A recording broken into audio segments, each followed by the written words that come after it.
Well, welcome to the webinar. This is the doctor's edition. We are rolling out the brand new presentation on format. This evening, we want to welcome our business partners. We want to welcome our guests, our physicians, our pharmacists, our chiropractors, our dentists, our nurse practitioners, all of our healthcare providers. Welcome, welcome, welcome to our webinar. I'm Dr. Rita McGuire, and we're going to get it started here this evening. I'm here also with Dr. Joy Smith. You will meet her a little later. But we're excited because this is more of a educational platform for healthcare professionals. And we believe that healthcare professionals really need to understand the information we're going to be sharing each and every Tuesday night. So I am going to start to share my screen here and tell you a little bit about myself. I'm an obstetrician gynecologist of over 30 years. I can't even believe it.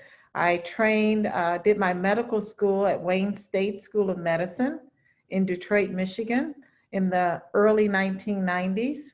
I completed my residency at Cook County Hospital.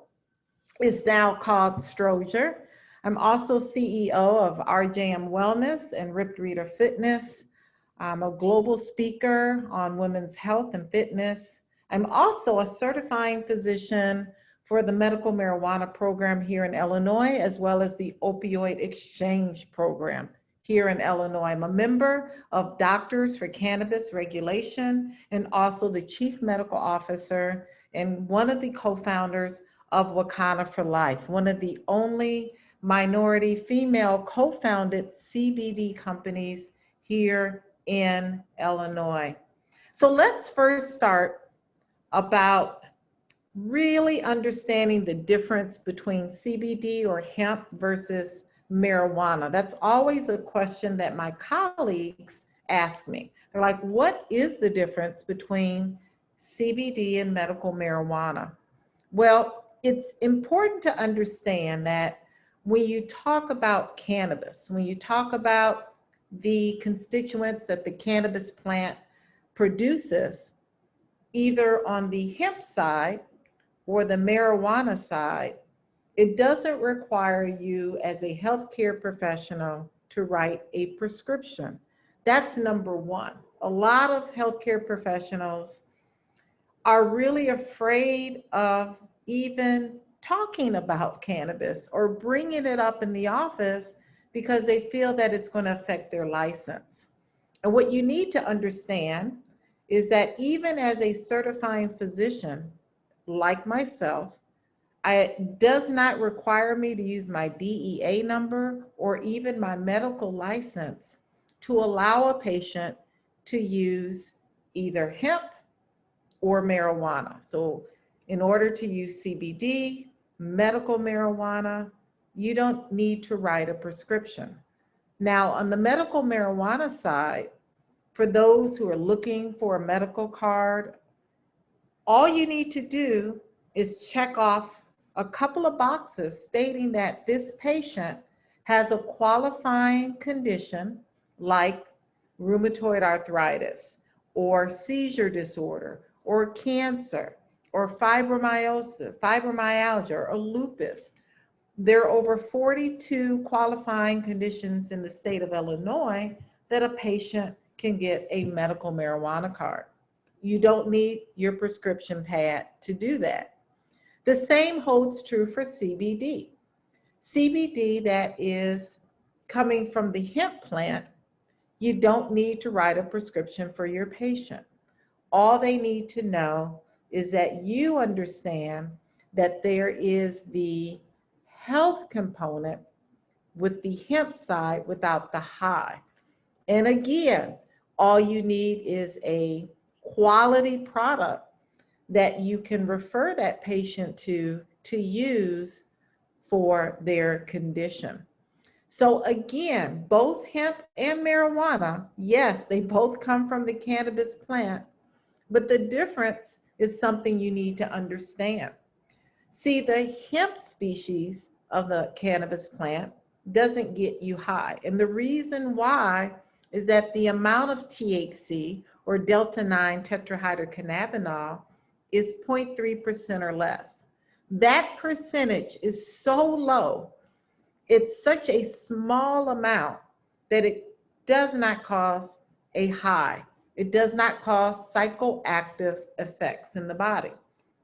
Then on the other part of the plant, which is the marijuana species, that's the part of the plant that gets you high. When patients talk about getting certified for a medical marijuana card, well, that means that they're going to get a product that's going to have a high percentage of delta-9 tetrahydrocannabinol that will cause a psychoactive effect. And that's why so many patients are looking for a high quality, reputable CBD product that they can take, because they honestly want the health benefits without the high.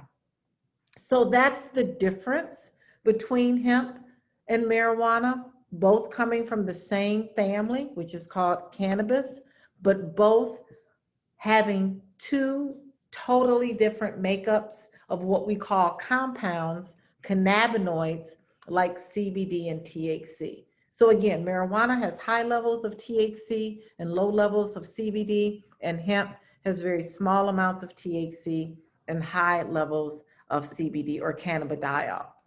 So when we talk about cannabidiol, there is one medication. Yes, the FDA has approved one prescribed medication called Epidiolex. Epidiolex is a medication that is manufactured by GW Pharmaceuticals. Many of you have heard of GW Pharmaceuticals.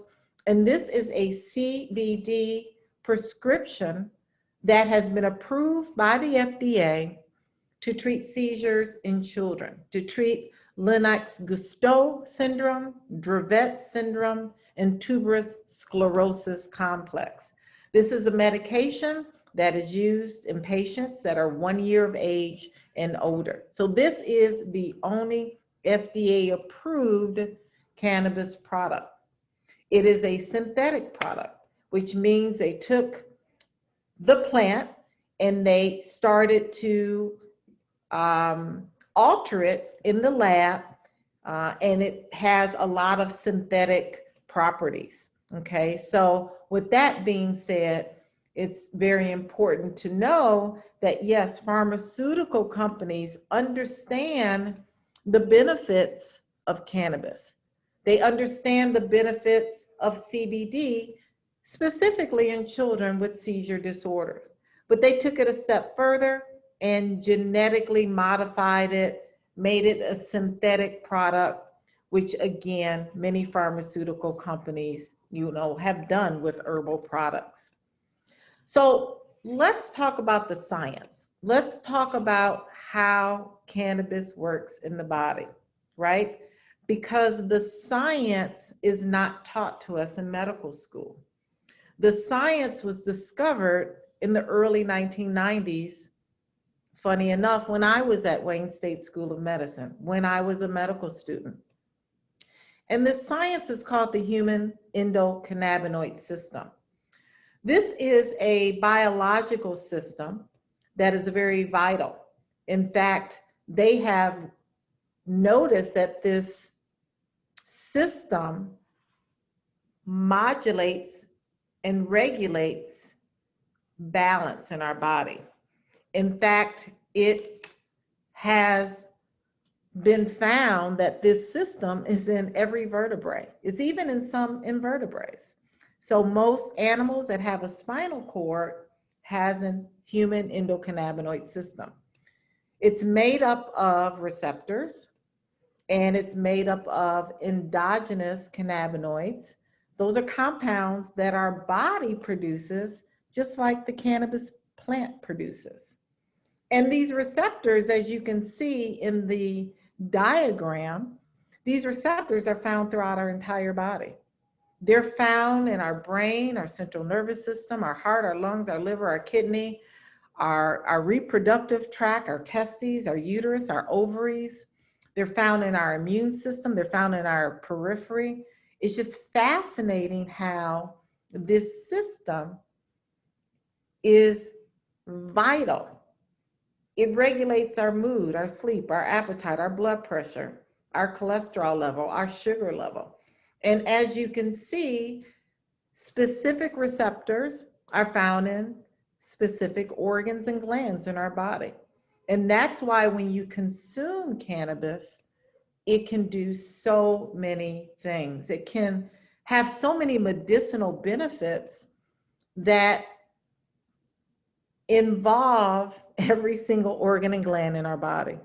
And so when we hear about CBD from our patients, when we see CBD in so many different arenas, like gas stations and stores, or maybe on Amazon, you know, it's really marketed like a snake oil because of so many things that it can address. But now you understand that there is a science.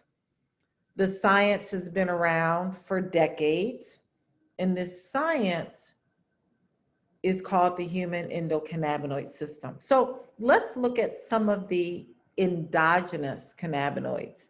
Endogenous means that our body manufactures or internally produces these cannabis-like products, just like the cannabis plant does. So the two main endogenous cannabinoids are called anandamide and 2-AG. The plant produces things like CBD and THC and all of the other 120 compounds that the plant produces.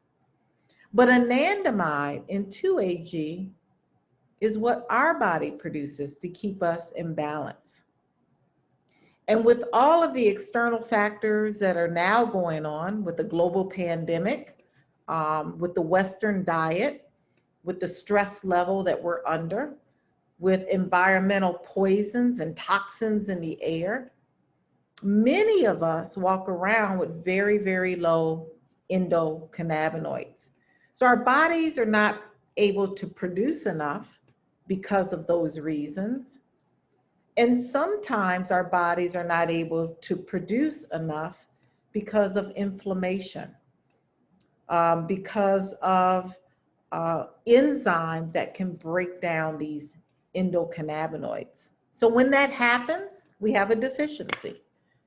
When that happens, we have a lot of stress, anxiety, we can't sleep. We have high blood sugars, high blood pressures. We have a lot of inflammation going around in our body. We need these endogenous cannabinoids to reduce all of those issues, to reduce pain, to reduce inflammation, to reduce anxiety.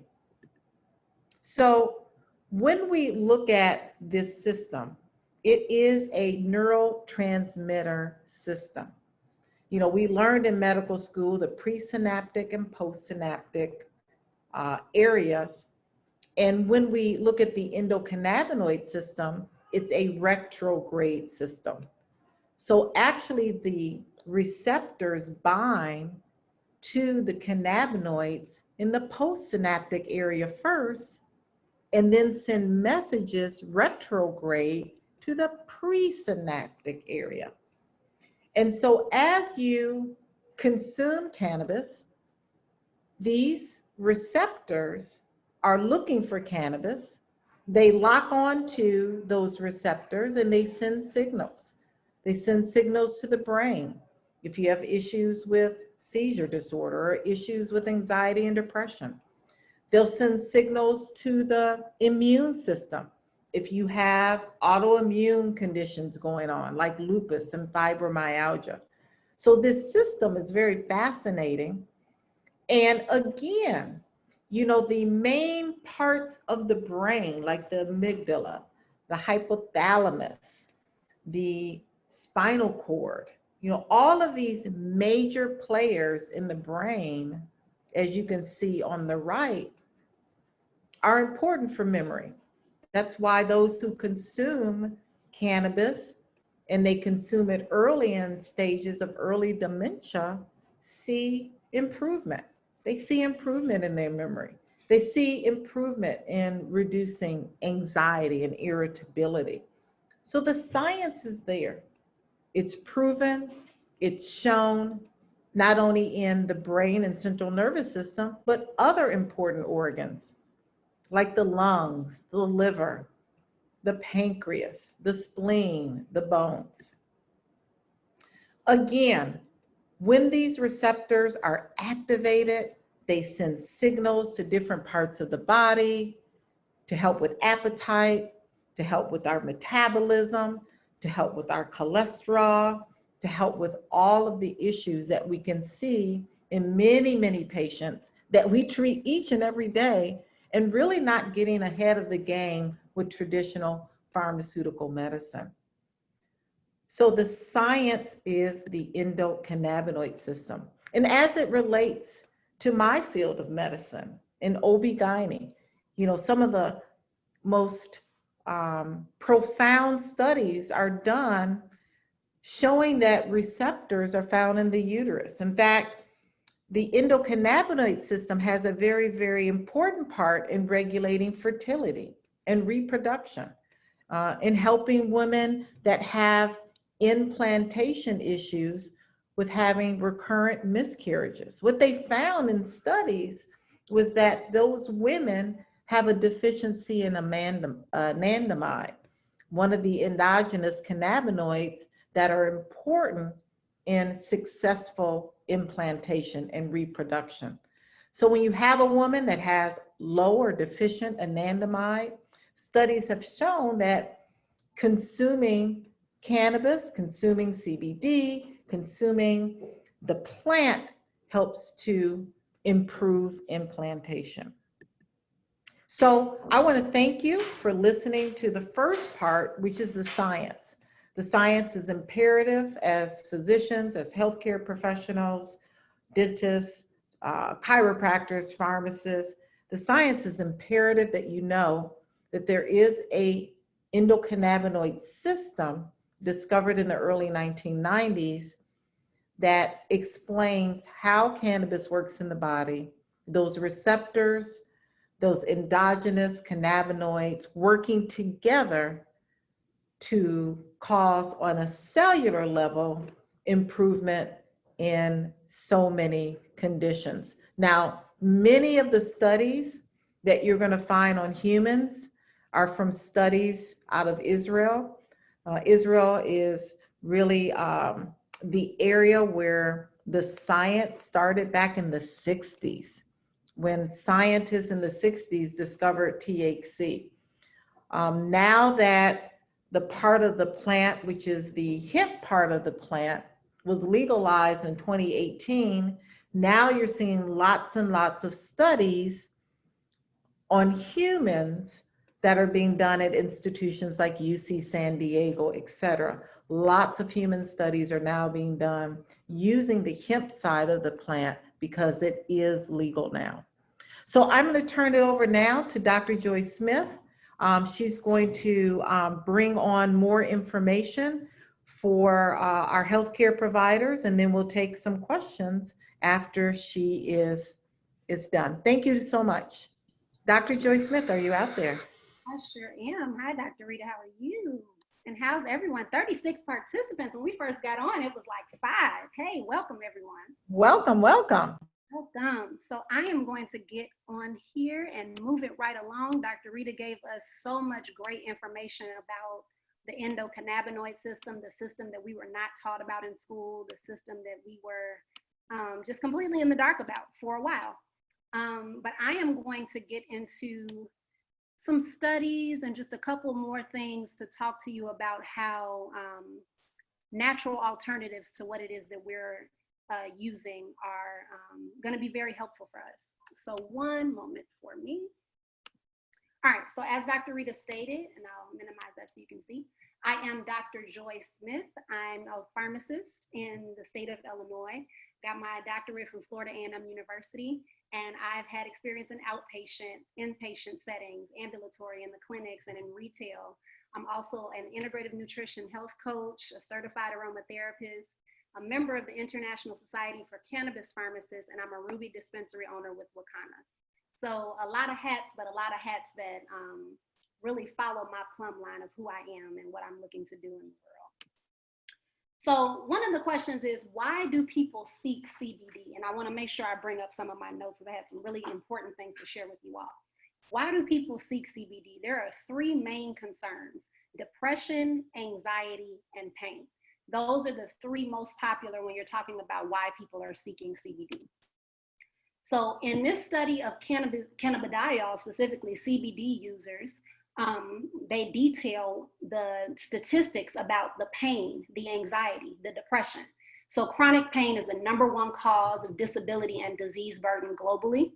The anxiety disorders that people are facing is one of the most common mental illnesses in the US, and it's affecting over 40 million adults. That's so many people. And we're probably even, that number is probably higher now with COVID and everything that we have going on. Excuse me. And then in terms of depressive episodes or depression, it's estimated that 16.2 million adults in the United States, or 6.7% of American adults, have had at least one major depressive episode in a given year. So you see that CBD is really being studied for these conditions, and you see that these conditions are really plaguing our communities, plaguing our world, plaguing our nation. And the Journal of American Medical Association also had an article about how these depressive symptoms are increasing in the COVID-19 pandemic. So I'll just read this quote for you because I thought it was really important. Prevalence of depression symptoms in the US was more than 3-fold higher during COVID-19 compared with before the COVID-19 pandemic. Individuals with lower social resources, lower economic resources, and greater exposure to stressors also reported a greater burden of depression symptoms.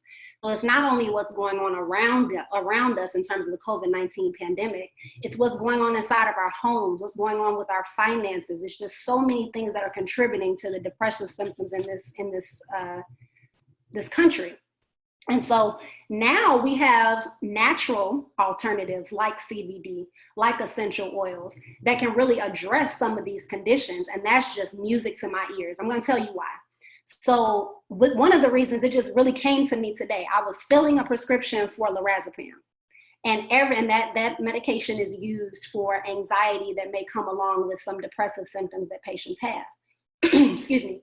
So I was filling that prescription, and every now and then I'll look at the package insert that I'm inserting into the bag for the patient and just kind of peruse it, keep my knowledge up, what have you.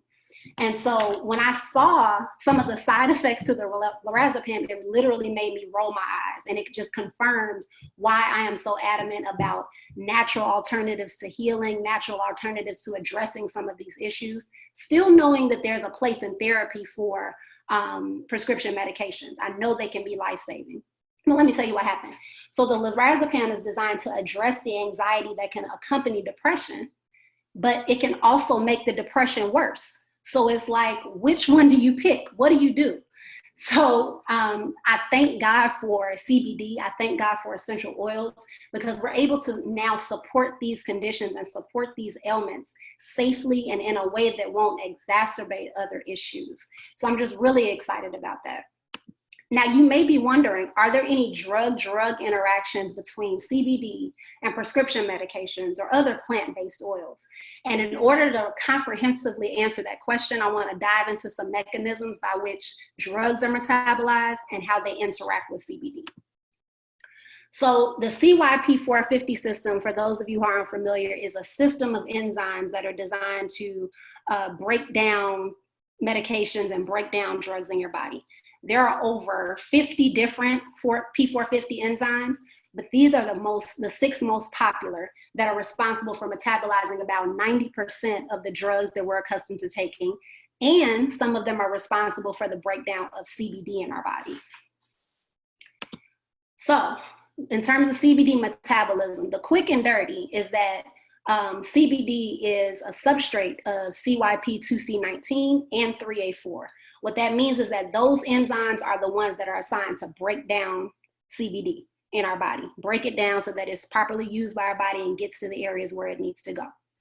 CBD can inhibit these pathways, 2C9, 2D6, 3A4, And a lot of medications that our loved ones may be taking, even some of our medications that we're taking, are also metabolized by these particular pathways.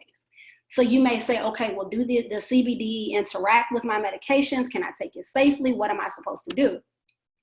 And again, there are some medications, these are some of the most popular medications that address a lot of the issues in our African American community, whether it's high cholesterol, high blood pressure, heart complications, anticoagulants or blood thinners, asthma and allergy, diabetes, some anti-inflammatories or pain medications. Now, this is not an exhaustive list, but this is a list of medications that if they are taken together at the same time, traveling down the same pathway with CBD, there could be some interaction. There can be some inhibition of some of the medications, meaning it will build up in your system. There can be some inducing of certain medications, meaning that the drug will be eliminated quicker than it should. But there is hope, because even though these medications interact, they interact when they're taken at the same time. If you're looking to take CBD safely and also continue your prescription medications, what's important is to space these medications out by about 2 to 4 hours. This way, when the medications are going through your system, they have the opportunity to be broken down, being close to elimination before your CBD is introduced, or vice versa. Maybe you're taking your CBD first and then your prescription medications later. So that is an option for you in terms of being able to not only take CBD and your medications, but being able to recommend that to your patients, recommend that to your family members, and anybody that you may be educating about the health benefits of CBD. So speaking of CBD and also speaking of essential oils, because Wakanna has brought all of those things together in terms of healing without harm, in terms of having safe, natural alternatives to some medications that can be harmful. Who's using alternative medicine? You may be wondering, like, why should I care about this? Who's even using alternative medicine? Well, there are trends. You can see as the years go on, there are trends in terms of people increasing the use of botanicals, acupuncture, practices like mind-body yoga, magnetic interventions, and there's tons of other type of natural resources that people are using to heal their bodies. But you're seeing that the botanicals piece is increasing the most, and that is like the blue one, the blue bar at the bottom. The botanicals piece is increasing the most. And that's important because CBD and essential oils fall into that botanical category. And botanicals are defined as plant-derived compounds that have a medicinal or therapeutic benefit. So now that brings me to essential oils.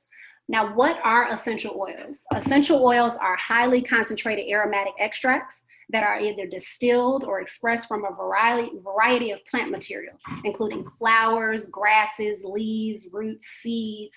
There are all types of parts of the plant that can be broken down to produce these amazing essential oils. And also, these essential oils are used to relieve pain, like we talked about, some of the common reasons why CBD is used, to reduce stress, to improve mood. And I mean, this is just my space. I told you I'm a certified aromatherapist in addition to some of the other hats that I wear. And I'm really fascinated about how plant-based oils, CBD, how essential oils can really heal our bodies in a way that does not harm us. Now, there's a lot of complex science in terms of how essential oils work in the body with the olfactory system. And I think that this graphic really just kind of brings it home and simplifies it. So the essential oils act on an area of our brain called the limbic system. And when the aroma gets into that area of the brain, it can relax you, it can stimulate you, it can be a sedative, it can reduce some stress. It just has a lot of different functions, and those are functions that we can talk about at length outside of this call. I would love to talk to anybody about that who has questions about essential oils. But when it gets to that area of the brain, it really gets into that area that's in charge of emotion. One of the examples is when you smell a particular scent, or when you smell a meal, it may remind you of an experience that you've had. It may remind you of an old relative or anything like that. That is because aroma can bring to remembrance things that have happened in your past, experience that you have had. All of that is connected. So essential oils used in aromatherapy, there have been studies, and this one specific study, from the Asian Pacific Journal of Tropical Biomedicine, it really brings home why essential oils work. So once they're in the system, they remodulate themselves and work at the area that is needed. So at the site of malfunction, if you're having some pain or if you're having some headache, when you're using that essential oil, it gets to the source of where you need it to go. Your body is very smart. So when you introduce these botanicals, they go where they're needed. This type of therapy uses permutations and combinations to get relief from various ailments. We talked about this: anxiety, depression, indigestion, headache, and a host of other issues. And the essential oils are found to be more beneficial. Dr. Rita talks about this all the time when other aspects of life, meditation, calming yourself, making sure that you don't have any additional stress, and diet are given due consideration. See, botanicals and plant-based alternatives work best when you are feeding your body the right things. You can't expect for CBD and essential oils to work at their optimal level when you're eating fried food every day, when you're eating junk every day, consuming so much sugar. So these are options where when you're treating your body right, these alternatives, this CBD, this essential oil will come in and just really enhance all of the things that you're doing to make your body better. So some essential oil safety considerations. You don't apply them to open wounds. You want to make sure that if you do have an open wound, you either apply it around it or you just kind of wait until that wound kind of scabs over and then use it for the healing properties, maybe using a carrier oil so that you can rub it over that wound. Keeping away from the eyes and washing your hands after use. This is a personal experience for me, because what do we do? Even though I know, what do we do when something gets in our eyes? We go straight for the water. But what do we also know? Water and oil, I'll give you my face here. I don't know if you can see me. Water and oil don't mix. So if you're putting water and slapping water on your eye, the oil is just gonna sit there and it's gonna continue to burn. So what do? You make sure that if you get oil in your eye, you slap on some carrier oil, whether it's olive oil or coconut oil or grapeseed, whatever you have handy. Slap that on your eye and then you'll be fine. Patch test a small area or dilute. Now, if you've never used essential oils, you've never used a topical CBD preparation, you want to patch test an inconspicuous area, like the back of your arm, your leg, just to make sure that you don't have any reaction to any of the essential oils, that your skin isn't sensitive to it. Reading warnings and speaking with your doctor if you're pregnant or nursing under the doctor's care, have serious medical conditions, or you're on other medications. Because what do we know? Plant-based alternatives sometimes have some of the same actions as our medication. So if we're taking a plant-based alternative on top of our medication and we're not spacing it out, then there's an interaction that can occur. So 2 to 3 hour space between medications and essential oils. More is not better. These plant-derived alternatives are very, very potent. That doesn't mean that they're toxic, but a little goes a long way. They can pack a punch. So more is not better. Start off with a couple of drops and then you can increase. Or you can also use a carrier oil to make sure that you're carrying that essential oil into your body, but also to make sure that if you have any sensitivities, that those sensitivities will be lessened by having a carrier oil. If you're diffusing, diffuse up to 30 minutes at a time so you won't overwhelm your senses. Or if you're in that room where it's diffusing, step out for a minute and come back. Essential oils, CBD, they are amazing. And I feel like all of my skills have been married here because Wakanna has provided both of those options for us to be able to educate and let people know how these natural alternatives can really help them in their health, in their lives, and in their daily walks. So I really appreciate being able to be on here with you all. I would love to entertain questions with Dr. Rita, and I would also love to invite you, if you want to hear about some of these products, some of these CBD products, our tinctures, our topicals, gummies, some of our essential oils, join us on our 8 o'clock call, because we will really be diving into those products, talking about how we use them, talking about all of those different things, talking about our business. We have a lot to offer here at Wakanna, and we just want to make sure that you got all the knowledge that you can so that you can make an informed decision going forward. So Dr. Rita, thank you so much. I'll give it back to you. Thank you. Thank you, Dr. Joy, so much. I want to know how many healthcare providers that we have on the line. If you could put that you are a healthcare provider in the chat box, We want to get an idea of how our business partners did with inviting healthcare professionals. So if you're a nurse, physician, chiropractor, um, dentist, pharmacist, nurse practitioner, wellness coach, just let us know in the chat box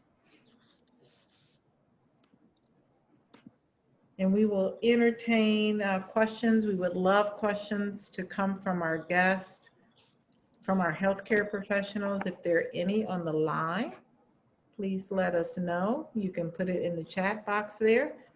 But, I want to thank you, Dr. Joy, for, bringing that information, and specifically about drug-drug interaction, because as healthcare professionals, many of our patients want alternatives. And we have to be very, very cognizant of the fact that there can be drug-drug interactions with natural, organic, botanical products. And so when we do that research and our due diligence, overwhelmingly we found that many, many medications can be safely taken with CBD. Again, as Dr. Joy Smith said, making sure you're spacing your patients, their medications with CBD and essential oils 2 to 4 hours apart. There are some medications that require further, closer monitoring. Like if you have patients that are on blood thinners, like warfarin or Coumadin, if you have patients that are on medications like theophylline for asthma, you want to monitor those patients a little closer. It doesn't mean that your patient can't use CBD. It just means that you need to monitor those blood levels a little closer. So you will find that as a healthcare provider, that many, many patients that you have are already taking CBD.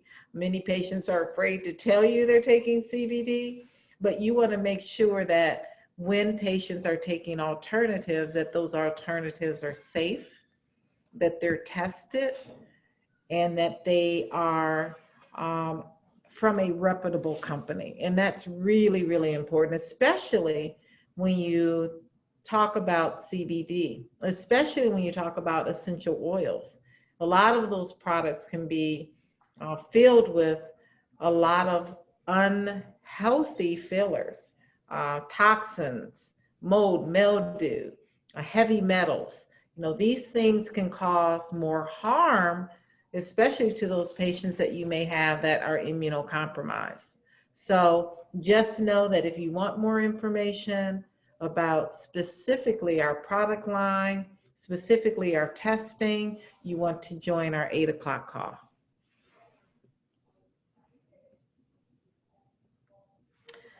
So we have a integrative medicine physician.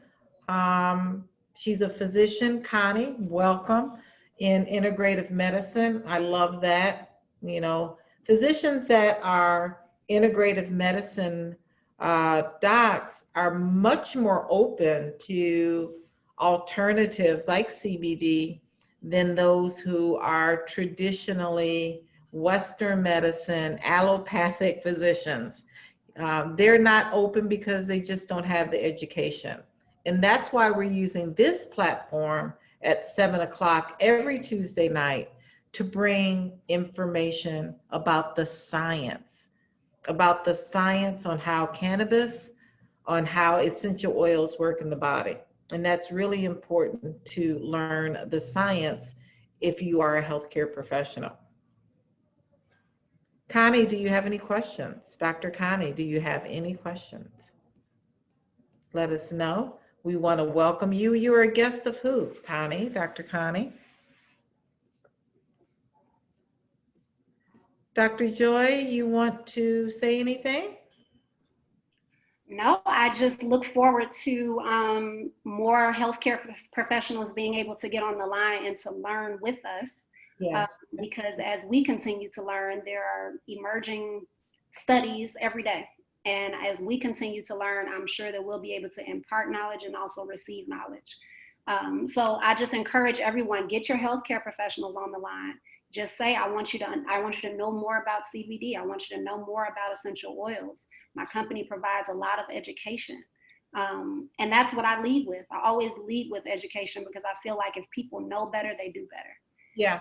And this call is only 30 minutes. We were done in 30 minutes. So, a lot of healthcare professionals, we're all busy. I understand. I'm still here at the hospital since early this morning. We're all busy. But this information is so vital. It's so vital, especially now.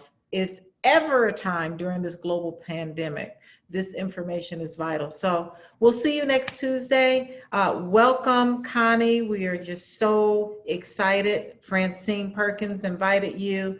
We hope that you join us at 8 o'clock. If not, we look forward to working with you.